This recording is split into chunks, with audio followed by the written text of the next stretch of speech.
আসসালামু আলাইকুম। পাশকরি কমার্স ইন্টারভিউটিকে সবাইকে আবারও স্বাগতম।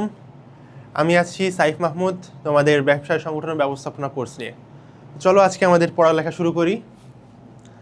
আজকে আমরা পড়ব ব্যবসা সংগঠন ব্যবস্থাপনা প্রথম পত্রের তৃতীয় অধ্যায় এক মালিকানা ব্যবসায়। তো এক মালিকানা ব্যবসা বলতে আমরা সাধারণত কী বুঝি? যে ব্যবসার মালিক একজন, ব্যবসায়টা বৈধ এবং ব্যবসার মালিক একজন। তো আমরা দেখি যে সংগঠন সংজ্ঞাটা আমরা যদি দেখি, এটি এমন একটা সংগঠন যেখানে একক ব্যক্তি দ্বারা গঠিত এবং পরিচালিত, গঠনও করে একজন, পরিচালনাও করে একজন। এটি পৃথিবীর প্রাচীনতম এবং সহজতম ব্যবসায় সংগঠন। পৃথিবীতে সর্বপ্রথম ব্যবসায় শুরুই হয় হচ্ছে এক মালিকানা ব্যবসায়তে। এই কারণে হচ্ছে এটি পৃথিবীর প্রাচীনতম সংগঠন এবং যেহেতু একজন মালিক, সো ব্যবসা শুরু করার কোনো ঝামেলা হ্যাসেল কিছুই নেই। সো এটি হচ্ছে সবচেয়ে সহজ সংগঠন। সো আমরা যদি প্রশ্ন আসে ব্যবসায় সংগঠনের মধ্যে সবচেয়ে সহজতর এবং সবচেয়ে প্রাচীনতম সংগঠন কোনটা, এক মালিকানা ব্যবসায়। ব্যবসার গঠন প্রণালী, ব্যবসার গঠন প্রণালী কোনো আসলে আইনি জটিলতা বা কোনো আইন কানুন ব্যবসায় এক মালিকানা ব্যবসায়ের জন্য নেই। সো এটা ব্যবসার কোনো গঠন করা কোনো হ্যাসেলই না। ব্যবসার মালিকের দায় অসীম, অর্থাৎ পাওনাদার চাইলে মালিকের ব্যক্তিগত সম্পদ থেকেও টাকা নিতে পারে।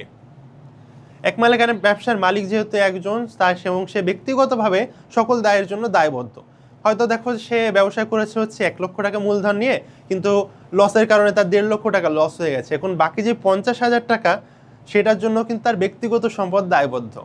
এই কারণে বলা হয় এক মালিকানা ব্যবসার দায় অসীম এবং মালিক ব্যক্তিগতভাবে দায়বদ্ধ। আমাদের পরবর্তী অ্যান্টিবায়োটিক দেখি একক সিদ্ধান্ত।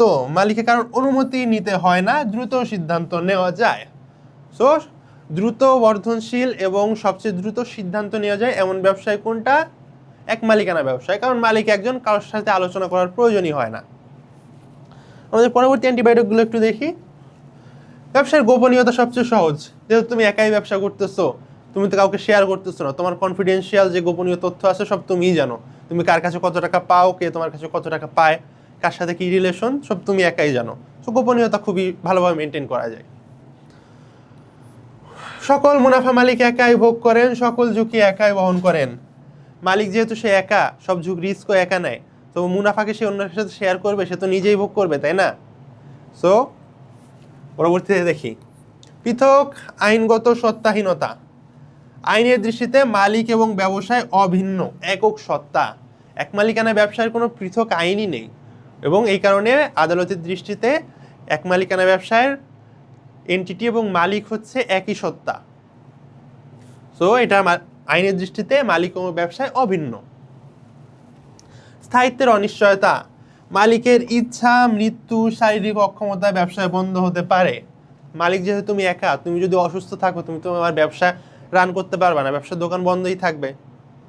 সো মালিকের ইচ্ছার উপর তুমি মনে করো চাইতেছো না যে তোমার ব্যবসাটা আর কন্টিনিউ করি, আজকে ভালো লাগতেছে না, দোকানে যাইবো না, সো তুমি বন্ধ রাখতে পারো। Trade licence. পৌর এলাকা বা সিটি কর্পোরেশনের ক্ষেত্রে ব্যবসা শুরু করতে স্থানীয় কর্তৃপক্ষের অনুমতিপত্র লাগে। একটাই একটু গুরুত্বপূর্ণ, ক্রিটিক্যাল। তোমার যদি ব্যবসা শুরু করতে হয় তোমার পৌর এলাকায়, স্থানীয় কর্তৃপক্ষ, সিটি কর্পোরেশন বা পৌর কর্তৃপক্ষের থেকে তোমার একটা অনুমতিপত্র নিতে হবে যে আমি একটা একক মালিকানা ব্যবসা শুরু করতে যাচ্ছি। আমি পরবর্তী স্লাইডে যাই। ক্ষুদ্রায়তন। স্বল্প মূলধনের কারণে ক্ষুদ্র পরিসরে পরিচালিত হয়। মালিক যেহেতু তুমি একা, তুমি তার খুব বেশি মানে যৌথ মূলধনী কোম্পানির মতো কোটি কোটি টাকা দিতে পারবা না। তো তোমার আয়তন যেহেতু, মূলধন যেহেতু অল্প, আয়তনও ছোট। মালিক গ্রাহক সম্পর্ক। যেহেতু তুমি পার্সোনালি সব গ্রাহকের সাথে ডিল করো, সো তোমাদের আর কাস্টমারের সাথে রিলেশনটা অনেক ভালো থাকে। তো সরাসরি যোগাযোগের কারণে গ্রাহকের সাথে ব্যক্তিগত সম্পর্ক তৈরি হয় এবং ব্যক্তিগত সম্পর্ক তোমার সেলস ইনক্রিজ করে। তুমি যদি তোমার গ্রাহকের সাথে ভালো ব্যবহার করো, তাহলে তোমার গ্রাহক তোমার রিপিট কাস্টমার হবে, অন্য কোথাও থেকে না কিনে তোমার কাছ থেকে কিনবে। উপযুক্ত ক্ষেত্র। এক মালিকানা ব্যবসার উপযুক্ত ক্ষেত্র, এটা গুরুত্বপূর্ণ, এখান থেকে প্রশ্ন আসে। পচনশীল পণ্য, যেমন মাছ, সবজি, মুদির দোকান, সেলুন, লন্ড্রি। পচনশীল কোনটা?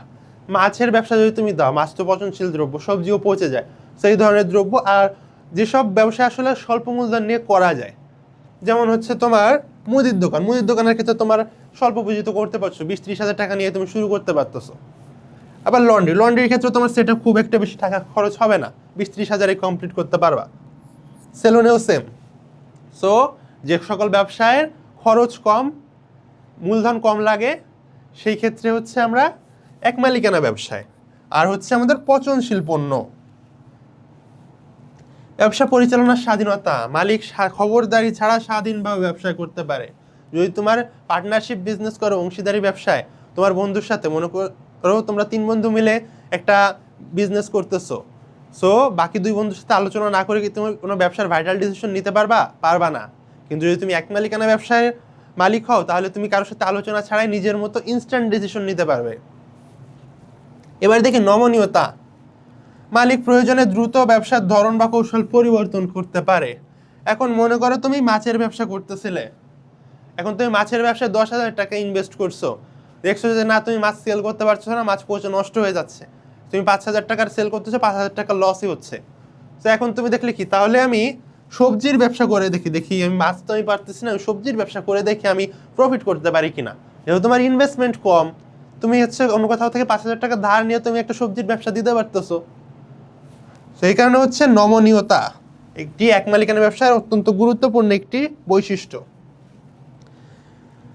এবার দেখে বাংলাদেশে আসলে এক মালিকানা ব্যবসার জন্য কোনো নির্দিষ্ট আইন নাই, আমরা শুরুতেই বলেছি। আর মুনাফা যেহেতু মালিক একাই থাকে, সেই শতভাগ মুনাফা আসলে হোল্ড করবে।